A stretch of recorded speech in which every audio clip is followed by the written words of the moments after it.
ونستغفره ونعوذ بالله من شرور أنفسنا ومن سيئات أعمالنا من يهده الله فلا مضل له ومن يضلل فلا هادي له وأشهد أن لا إله إلا الله وحده لا شريك له وأشهد أن محمدا عبده ورسوله أما بعد فإن خير الحديث كتاب الله وخير الهدي هدي محمد صلى الله عليه وسلم وشر الأمور محدثاتها وكل محدثة بدعة وكل بدعة ضلالة وكل ضلالة في النار. أعوذ بالله السميع العليم من الشيطان الرجيم. بسم الله الرحمن الرحيم. يا أيها الذين آمنوا كتب عليكم الصيام كما كتب على الذين من قبلكم لعلكم تتقون. سورة بقرة آية نمبر 182. لقد كان لكم في رسول الله أسوة حسنة. سورة احزاب آية نمبر 21. رب اشرح لي صدري ويسر لي أمري واحلل عقدة من لساني يفقهوا قولي. آمين. رب زدني علما. اللهم رب زدني علما. ساری تعریفیں حمد و ثنا کی بریائی بڑائی پرشنسا اس اللہ رب العالمین کے لیے لائق و زیبا ہے جس نے زمین و آسمان ساری کائنات کو پیدا کیا اور بعد اس کے پیش بہا درود و سلام ہو اس نام نامی اسم گرامی احمد مجتبی محمد مصطفیٰ صلی اللہ تعالی علیہ وآلہ وسلم پر جنہیں ہماری ہدایت اور رہنمائی کے لیے بھیجا گیا. معزز حاضرین جمعہ اور جہاں تک یہ آواز پہنچ رہی ہو سننے والی سبھی آب احترام دی اور بہنوں، اللہ کی توفیق سے ایک بار پھر آج بتاریخ 14 مئی سن 2021 بروز جمعہ ہمیں اور آپ کو ماہ رمضان کی بابرکت دنیا بتانے کے بعد آج عید الفطر کے موقع پر جمعہ کی بہترین گھڑیوں میں نماز جمعہ ادا کرنے کی اور اس کے پہلے رب کا کلام و نبی کا فرمان مجھے کہنے کی آپ لوگوں کو سننے کی اللہ تعالیٰ نے جو توفیق دی اس کے لیے سب سے پہلے تو میں اللہ رب العالمین کا شکر ادا کرتا ہوں اور کچھ بھی کہنے سننے سے پہلے یہ دعا کرتا ہوں کہ اللہ تو مجھے حق کہنے کی اور آپ سبوں کو حق سننے کی اور ہم سبوں کو کہنے سننے سے زیادہ عمل کرنے کی توفیق عطا فرمائے. آمین یا رب العالمین. دوستو چونکہ وقت بھی بہت قلیل ہے اور اس میں کوئی لمبی چوڑی گفتگو تو نہیں کی جا سکتی ہے، لیکن پھر بھی اس تھوڑے سے وقت میں آج عید الفطر کے موقع پر میں آپ کے بیچ جس عنوان پر گفتگو کرنا چاہتا ہوں وہ ہے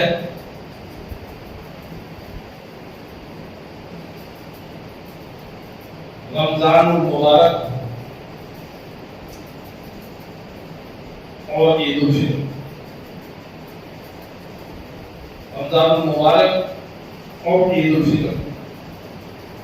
ابھی یہ جو ذکر مسمونہ کے بعد میں نے جو ایک چھوٹی سی آیت سورہ بقرہ کی آیت نمبر 183 کی تلاوت کی جس میں اللہ تعالیٰ نے ارشاد فرمایا کہ یا ایھا الذین آمنوا کتب علیکم الصیام کما کتب علی الذین من قبلکم لعلکم تتقون.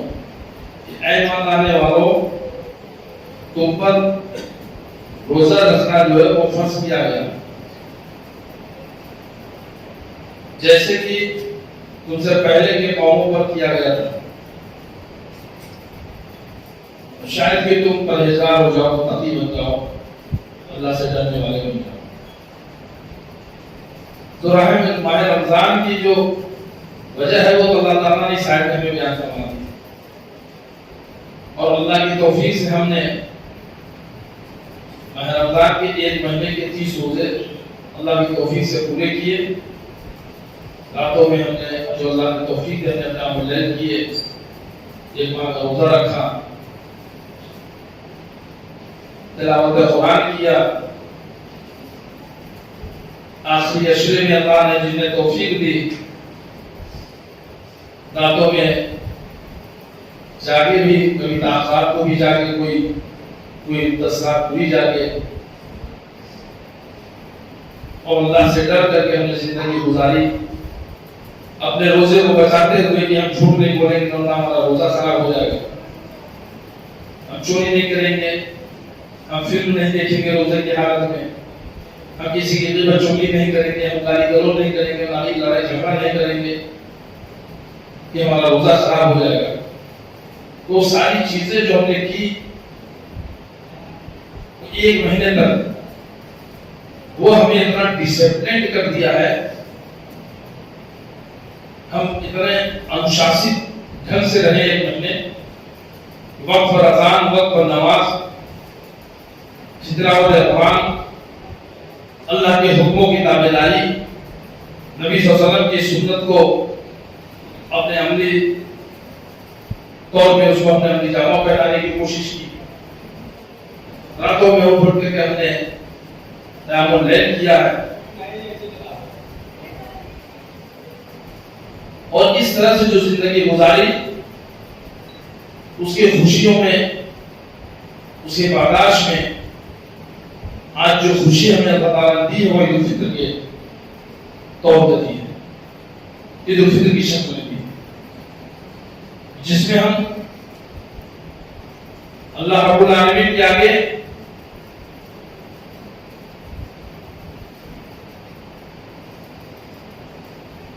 اللہ کا شکر ادا کرتے ہیں، دو رکعت نماز ادا کرتے ہیں،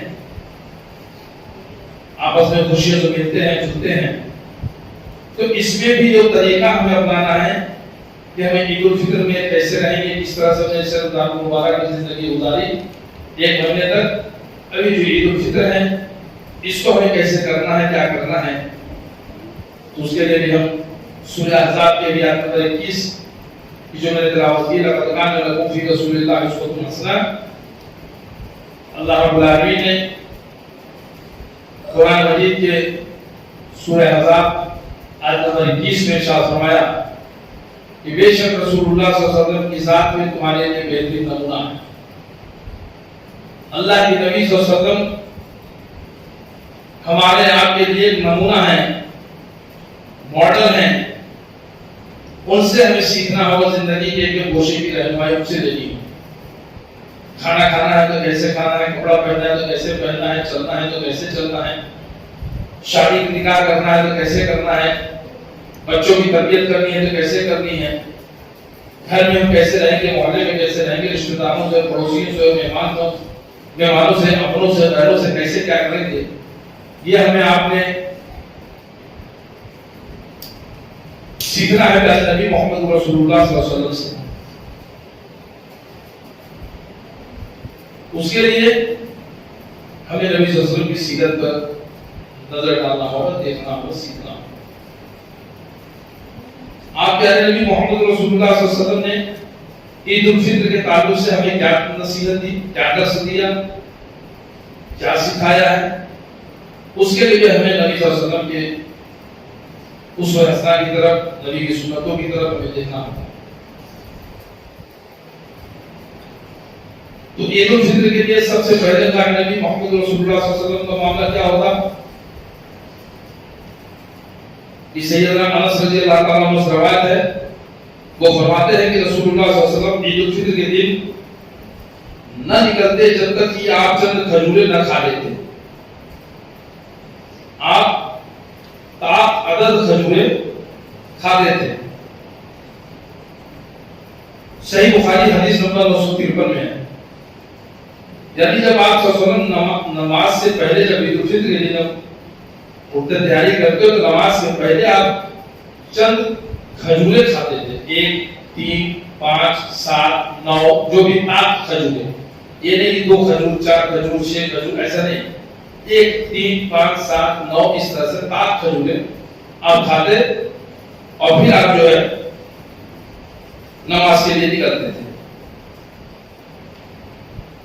نماز عیدین کے لیے چاہے وہ عید الفطر کی نماز ہو یا عید الاضحیٰ کی نماز ہو، صحیح بخاری کی حدیث نمبر 956 میں ہے کہ سیدنا ابو سعید خدری رضی اللہ تعالیٰ عنہ فرماتے ہیں کہ نبی صلی اللہ علیہ وسلم عید الفطر اور عید الاضحیٰ کے دن عیدگاہ تشریف لے جاتے تھے. یعنی یہ بھی سنت طریقہ ہے. عیدگاہ کا اگر انتظام ہے تو عیدگاہ آپ کو جانا ہے، عیدگاہ جا کر کے وہاں پہ نماز ادا کرنی چاہیے. ہاں اگر نہیں عیدگاہ ہے یا اور کوئی وجوہات ہے اور کوئی اگر کوئی ایسی دقت ہے تو مسجد میں بھی نماز ادا کر سکتے ہیں.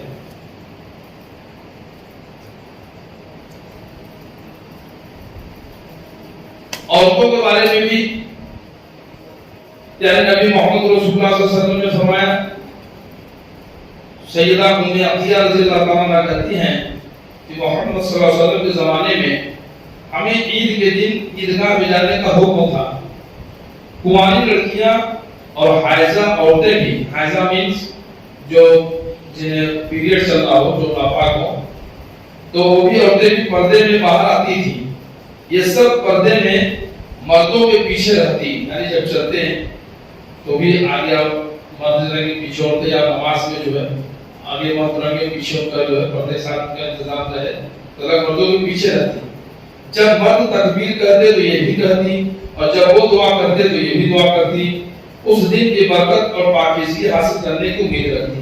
یعنی جو خواتین جاتی تھی تو وہ تکبیرات کہتی تھی، اللہ اکبر اللہ اکبر لا الہ الا اللہ اللہ اکبر اللہ اکبر وللہ الحمد. تو ناپاکی حالت میں بھی تکبیر کہہ سکتی. نماز نہیں پڑھیں گی، مصلی سے دور بیٹھیں گی، دعا جب ہوگا دعا میں شامل ہوں گی، خطبہ ہوگا خطبہ کو سنیں گی، تکبیرات جو ہے اس کو کہیں گی. اور صحیح بخاری حدیث نمبر 271 میں یہ بات آئی ہے، اللہ رب العالمین نے سورہ احزاب آیت نمبر 59 میں ارشاد فرمایا کہ اے نبی اپنی بیویوں اور اپنی بیٹیوں اور مومنوں کی عورتوں سے کہہ دیجئے کہ وہ اپنی چادروں کا کچھ حصہ اپنے آپ پر لٹکا دیا کریں. یعنی کہ خواتین جو عورتیں جو ہے مسجد یا عیدگاہ میں جائیں یا ضرورت کے لیے گھر سے باہر نکلیں، یہ ایک چیز اور بھی بات کا خیال رکھیں کہ خوشبو کا استعمال نہیں کریں گے، عطر وغیرہ نہیں لگائیں گے. مرد تو لگائیں گے لیکن عورتیں جو ہیں وہ نہیں لگائیں گی. اور عیدین کی نماز یہ فرض ہے، یہ عورتوں کو بھی مسجد میں عیدگاہ میں جو ہے جا کے پڑھنے کا. اور مسجد کا اگر مان لیجیے مسجد ہے تو مسجد میں جائیں گی تو وہاں پر عورتیں ناپاکی کی حالت میں مسجد میں نہیں جائیں گی کیونکہ عیدگاہ کے لیے معاملہ ہے. اور خوشبو نہیں لگائیں گی. اس کے تعلق سے صحیح بخاری کی حدیث نسائی کی حدیث 5129 میں ہے کہ جو اللہ کے نبی صلی اللہ علیہ وسلم فرماتے ہیں کہ جو عورت خوشبو استعمال کر کے لوگوں کے پاس سے گزرے تاکہ اس کی خوشبو ان تک پہنچے تو وہ عورت بدکار ہے، زانیہ ہے. یعنی جیسے کوئی زناکار عورت ہے، زانیہ عورت ہے، تو اس کی مثال دی ہے یا مثال سے پیش کی اگر کوئی عورت اس لیے خوشبو لگا کر کے نکلتی ہے کہ وہ کہ لوگوں کی توجہ اس کی طرف ہو جائے تاکہ اس کی خوشبو عورتوں تک پہنچ جائے یا لوگ اس کو طرف دیکھیں اس طرح سے، تو وہ عورت زانیہ ہے، وہ عورت بدکار ہے. تو خوشبو لگا کے عورتوں کو باہر نکلنا وہ حرام ہے. ہاں گھر میں اپنے شوہر کے پاس ہے، آپ خوشبو لگائیے نہ لگائیے، گھر میں آپ اسے بھی شوہر کے لیے لگا سکتے ہیں، غیروں کے لیے دوسروں کے لیے آپ استعمال نہیں کر سکتے. ایک چیز اور یاد رکھیں کہ حائضہ عورتیں مسلمانوں کی جماعت اور دعاؤں میں شریک ہوں مگر جان نماز سے الگ رہیں. جیسے بخاری کی حدیث نمبر 981 میں یہ بات آ چکی کہ جو ہے وہ حائضہ جائیں گے لیکن وہ مصلی سے دور رہیں گے. صحیح مسلم کی حدیث نمبر 80 اور 89 میں ہے کہ نبی کریم صلی اللہ علیہ وسلم نے ہمیں حکم دیا کہ ہم جوان کنواری لڑکیوں اور پردہ نشین عورتوں کو عیدین میں لے جائیں، اور حکم دیا کہ حیض والیاں مسلمانوں کی کو جو ہے وہ جان نماز سے وہ دور رہیں. اسی بات کو اس حدیث میں بھی آگے اس سے مسلم کی حدیث میں بھی اس طرح سے ہمیں جانا چاہیے اور ان کو لے کے جانا چاہیے. سیدنا عبداللہ بن عباس رضی اللہ تعالیٰ عنہ سے روایت ہے، وہ فرماتے ہیں کہ میں نبی کریم صلی اللہ علیہ وسلم کے ساتھ عید الفطر یا عید الاضحیٰ کے لیے نکلا، آپ صلی اللہ علیہ وسلم نے نماز پڑھائی، پھر آپ صلی اللہ علیہ وسلم نے خطبہ دیا، پھر 975 میں ہے کہ آپ جب عید کی نماز پڑھاتے، چاہے عید الفطر کی نماز یا عید الاضحیٰ کی نماز، تو نماز پڑھانے کے بعد جیسے مردوں میں کھڑے ہوئے نماز پڑھائی، تو نماز پڑھانے کے بعد آپ صلی اللہ علیہ وسلم پھر عورتوں کے خیمہ کے پاس عورتیں جہاں ہوتی وہاں بھی جاتے اور عورتوں کو بھی آپ کچھ خطبہ دیتے، دین کی باتیں بتاتے، پھر عورتوں کی طرف خطبہ وغیرہ جب آپ نماز پڑھ لیجیے خطبہ دے دیے یہاں پہ، پھر پہلے تو لاؤڈ اسپیکر کا دور تو تھا نہیں، تو یہاں پہ مردوں میں تو آپ نے دیا نماز پڑھائی خطبہ دیا، پھر خواتین کے پاس جاتے اور وہاں جا کر کے جو ہے انہیں بھی کچھ واعظ و نصیحت فرماتے اور صدقہ ادا کرنے کا حکم دیتے کہ آپ کچھ صدقہ دیں، عورتیں بھی آئی ہیں تو وہ کچھ صدقہ دیں، صدقہ نبی کے لیے نہیں کہ نبی دیتے وہاں نہیں، وہ صدقہ کریں، خرچ کریں اللہ کی راہ میں لوگوں کے لیے، تو اس طرح سے تو پتہ چلا کہ یہ بھی سنت ہے، جب آپ نماز پڑھیں تو نماز بھی جائیں گے نماز پڑھیں تو نماز پڑھنے کے بعد جب خطبہ ہو جائے تو خواتین میں جا کر کے بھی وہاں پر انہیں کچھ واعظ و نصیحت کریں اور اسے صدقہ دینے کے لیے کہیں، وہ صدقہ لے کر کے آپ غریبوں میں، ضرورت مندوں میں، مسکینوں میں اس کو تقسیم کر دیں۔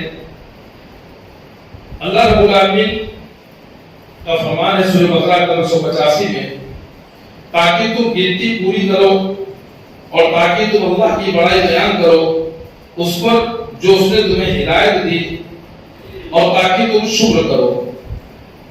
یعنی سورہ بقرہ 185 میں اللہ تعالیٰ ارشاد فرماتے ہیں وَذِكْرُ اللَّهِ عَلَىٰ مَا هَدَاكُمْ وَلَعَلَّكُمْ تَشْكُرُونَ، کہ تاکہ تم گنتی پوری کرو اور تاکہ تم اللہ تعالیٰ کی بڑائی بیان کرو اس پر جو اس نے تمہیں ہدایت دی اور تاکہ تم شکر کرو۔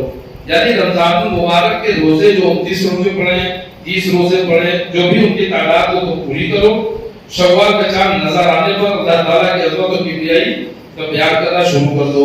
اللہ رب العالمین کی جو ہے کبریائی پڑھائی وغیرہ اس کو بیان کرنا شروع کر دیجئے۔ یقیناً رسول اللہ صلی اللہ علیہ وسلم تکبیرات کہتے ہوئے عیدگاہ کی طرف روانہ ہوتے تھے، نماز ادا کرنے تک تکبیرات کا سلسلہ جاری رکھتے، جب نماز ادا فرما لیتے تو تکبیرات کہنا ترک کر دیتے۔ تکبیرات وہ عورتیں بھی کہیں جو حالت حیض میں ہو، سیدہ ام عطیہ رضی اللہ تعالیٰ عنہ کہتی ہیں کہ رسول اللہ صلی اللہ علیہ وسلم کے دور میں ہمیں عیدگاہ جانے کا حکم تھا، عید کے دن کنواری لڑکیاں اور حائضہ عورتیں بھی پردے میں باہر آتی تھیں، یہ سب مردوں کے پیچھے پردے میں رہتی، جب مرد تکبیر کہتے تو یہ بھی تکبیر کہتی اور جب وہ دعا کرتے تو یہ بھی دعا کرتی، اس دن کی برکت اور پاکیزگی حاصل کرنے کی امید رکھتی۔ صحیح بخاری حدیث نمبر 971۔ اور تکبیرات کے تعلق سے آپ کو پتہ ہے بہت سے الفاظ ہیں، اللہ اکبر، اللہ اکبر، لا الہ الا اللہ، اللہ اکبر، اللہ اکبر، لا الہ الا اللہ، تو بہت سے تکبیرات ہیں۔ یہ تکبیرات کہیں، یہ مرد بھی کہیں، عورتیں کہیں، آپ صلی اللہ علیہ وسلم کا معمول ہوتا تھا، جب گھر سے نکلتے عیدگاہ تک تو یہ تکبیر پڑھتے ہوئے جاتے، نماز سے پہلے تک پڑھتے رہتے، پھر جب نماز ہو جاتی تب وہ تکبیر کہنا جو ہے بند کر دیتے تھے۔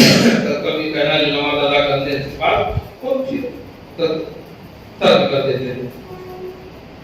سیدنا برا بن عازب رضی اللہ تعالیٰ عنہ کہتے ہیں ہمیں نبی کریم صلی اللہ علیہ وسلم نے قربانی کے دن خطبہ دیا اور فرمایا کہ اس دن ہمیں سب سے پہلے نماز ادا کرنی چاہیے، یعنی کہ اگر جب قربانی کا دن ہو، عید الاضحیٰ کا موقع ہو، تو اس میں قربانی سے پہلے ہمیں عید کی نماز، عید الاضحیٰ کی نماز پہلے وہ پڑھنی چاہیے اور اس میں زیادہ تاخیر نہیں کرنی چاہیے کہ جو ہے جیسے نماز میں سورج نکل گیا، فجر کا وقت ختم ہوا اور اسے تقریباً 20 منٹ بعد آپ نماز جو ہے وہ پڑھ لینا چاہیے۔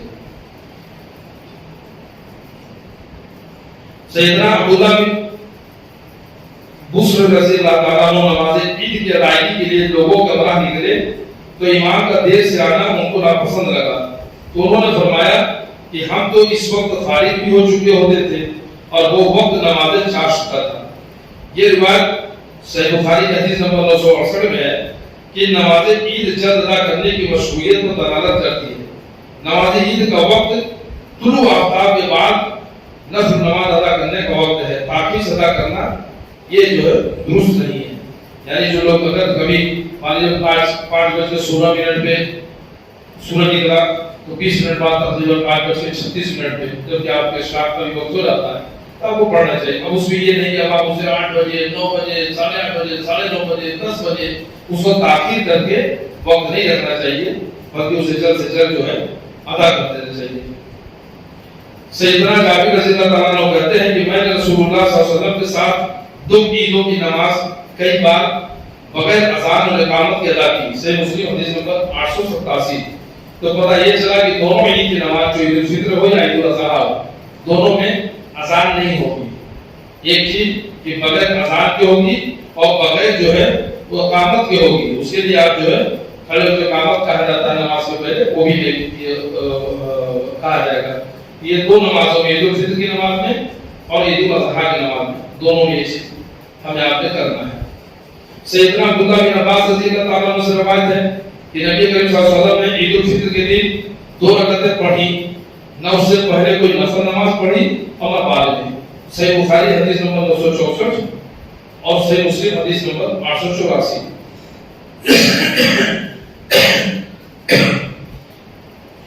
تو پتہ یہ چلا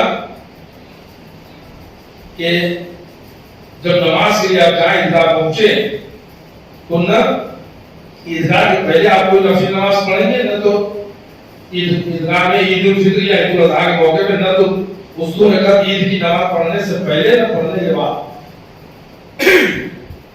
نفل نماز کوئی نہیں ہے, اس وقت کوئی نفل نماز آپ کو نہیں ادا کرنا ہے. جابر رضی اللہ تعالیٰ عنہ سے روایت ہے کہ بے شک نبی کریم صلی اللہ علیہ وسلم عید الفطر کے دن عیدگاہ تشریف لے گئے اور پہلے نماز پڑھی پھر خطبہ ارشاد فرمایا.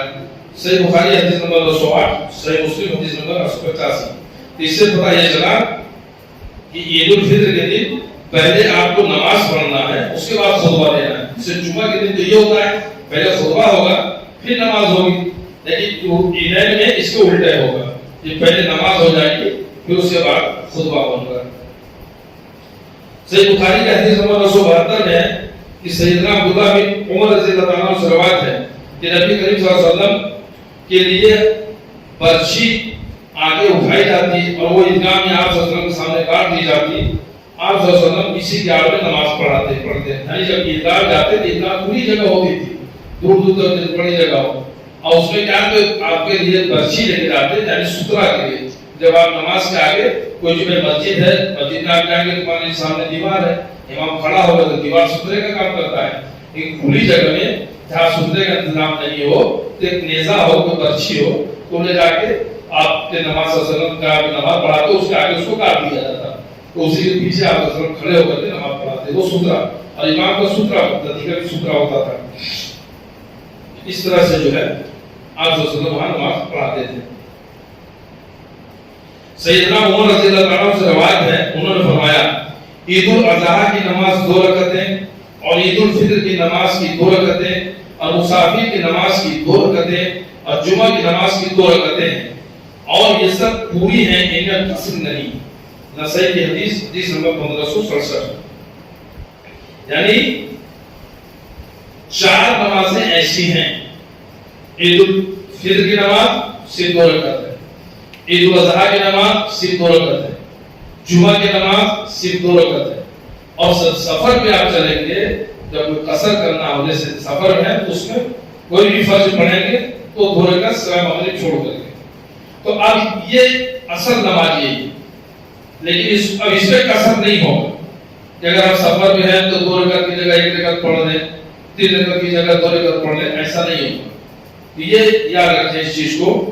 نسائی حدیث نمبر 1567 کہ چاروں نمازوں میں جن میں عیدین کی دونوں نمازیں بھی شامل ہیں ان کی تعداد 2 رکعت ہیں. یہ قصر کی وجہ سے نہیں, اپنے اثر کی وجہ سے. آپ صلی اللہ علیہ وسلم نے چاروں نمازوں کی اصل تعداد 2 مقرر فرمائی ہے. عیدین کی 2 رکعت سے پہلے کوئی نماز نہیں پڑھی اور نہ ہی بعد میں ادا فرمائی ہے. بے شک ابن ماجہ کی حدیث ہے جس میں مؤذن رسول سعد رضی اللہ تعالیٰ عنہ سے روایت ہے کہ بے شک رسول اللہ صلی اللہ علیہ وسلم عیدین کی نماز میں پہلی رکعت میں قرات سے پہلے 7 تکبیرات اور دوسری رکعت میں تلاوت سے پہلے 5 تکبیرات کہتے تھے. ابن ماجہ حدیث نمبر 1277. یعنی 12 تکبیریں ہوتی ہیں. جو لوگ 6 تکبیریں پڑھتے ہیں جو عیدین میں تو ان کے لیے بھی حدیث سے دلیل ہے. بتا دیں کہ پہلی رکعت میں 7 تکبیریں آپ قرات سے پہلے پہلی رکعت میں اللہ اکبر کیے سلام پڑھ لیے اس کے بعد 7 تکبیریں جو زائد ہے. پھر دوسری رکعت میں جب آپ ایک رکعت پڑھ کے کھڑے ہو گئے تو پھر قرات شروع کرنے کے پہلے 5 تکبیریں. اس طرح سے 12 تکبیریں ہوتی ہیں اور اس طرح سے ہمیں آپ نے پڑھنا ہے اور جیسے ہم آپ الحمدللہ پڑھتے بھی ہیں. اب چونکہ وقت بھی ہو گیا ہے اور ختم ہو گیا ہے اس لیے اس بات یہیں پر ختم کرتے ہیں. اور باقی چیزیں جو اس سارے مسائل کے اندر آ گئی ہیں کہ ہمیں کس طرح سے عید الفطر کی دن کرنا ہے. باقی جب نماز ادا کر لیے پھر ہم اپنے گھروں پہ گئے اور اپنے ان ماہ رمضان کی جو ہم نے جو وقت گزارے ہیں ان کو یاد رکھیے. ایسا نہیں کہ جیسے نوجوان بھی کوئی محلے میں چھٹیاں لگانے لگتے ہیں سجانے لگتے ہیں ڈی جے بڑے بڑے ساؤنڈ لے آئے پھر اس میں میوزک لگا دیے پھر وہ پتہ چلا شیطان ایک مہینے قید رہا اس کے بعد اب وہ چھوٹا ہے تو آ کر کے وہ لوگوں کو بھی مطلب طرح سے آیا اور آپ کو انگلی کیا اب لگے اسل کودنے ڈانس کرنے ناچنے گانے. یہ سب سے خرافات نہیں ہونی چاہیے. جیسے آپ نے ایک مہینہ گزارا ہے اللہ سے ڈرتے ہوئے تقویٰ کے ساتھ پرہیزگاری کے ساتھ اسی طرح سے آپ عید کی خوشی بھی منائیں اور باقی کے 11 مہینے پر اس ایک مہینے کا اثر آپ کی زندگی میں نظر آنا چاہیے. اللہ رب العالمین سے دعا ہے کہ اللہ نے جو کچھ کہا اس میں جو حق ہے وہ تیری جانب سے ہے. کہنے سنے ہوئے بھول چوک کوئی نقصی شبی ہو تو میرے نفس کی طرف سے نہیں یا شیطان کی طرف سے اس کے کچھ معاف فرمانے کا ہے. اور تمام لوگوں کو کہنے سنے سے اللہ عمل کرنے کی توفیق عطا فرمائے. آمین یا رب العالمین. السلام علیکم ورحمۃ اللہ وبرکاتہ.